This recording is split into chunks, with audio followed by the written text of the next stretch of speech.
है कि खरीदते समय 19% का घपला करता है और बेचते समय 15% का घपला करता है, तो उसका लाभ प्रतिशत कितना होगा ये आपको बताना है। तो इस बार में देखो अलग अलग है, खरीदते समय अलग है, बेचते समय अलग है। इतनी देर हम जो भी सवाल कर रहे थे उसमें सेम था, खरीदते समय और बेचते समय दोनों में एक ही प्रतिशत था, लेकिन यहाँ पे अलग अलग है, तो कॉन्सेप्ट तो वही लगने वाला है। तो देखो खरीदते समय 19% का घपला करता है, पहले ऊपर वाला सवाल करेंगे फिर नीचे वाला। तो मैं ऊपर वाले का सॉल्यूशन करा रहा हूँ, ठीक है। तो खरीदते समय 19% का घपला करता है, मतलब कि ये मार्केट में 100 खरीदने गया था लेकिन 19% का घपला कर दिया, मतलब कि ये ज़्यादा लेके आ गया, तो 119 खरीद के लेके आया। फिर इसने बोला है कि बेचते समय 15% का घपला करता है। इसका मतलब है कि इसने क्या किया, 15% कम तोल दिया। भाई 15% का मतलब कितना होता है, 15/100, 100 पे 15 कम तोलेगा, बेचते समय घपला कर रहा है।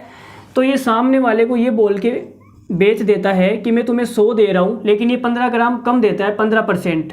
तो इसका 15% कितना हो जाएगा, कम करेंगे तो 85। लो जी, 100 का 15% हो गया 15, कम किया तो कितना हो गया 85। तो 85 को ये 100 दिखा के बेच रहा है, 85 को ये 100 दिखा के सामने वाले को बेच रहा है, ठीक है। तो हमारा लाभ प्रतिशत कितना आ जाएगा, देखो 100 गुणा कर लेते हैं। तो देखो 100 से तो 100 कट गया, अब यहाँ पे देखो ये आ गया 85 से 119, तो 17 का पहाड़ है, सबको याद है, कविता मैडम ने सिखाया था। देखो 17 पंजू 85 और 17 छिक गए 102, 17 सत्ता 119, तो ये आएगा 7 बार। तो हमारा जो प्रॉफिट का रेशियो है वो 5 से 7 है।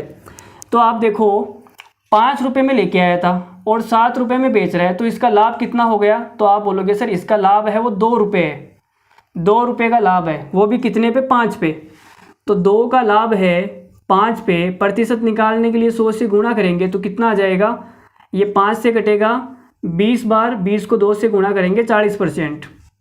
तो हमारा जो इस सवाल का आंसर है वो कितना है, 40% इज द करेक्ट आंसर, ठीक है।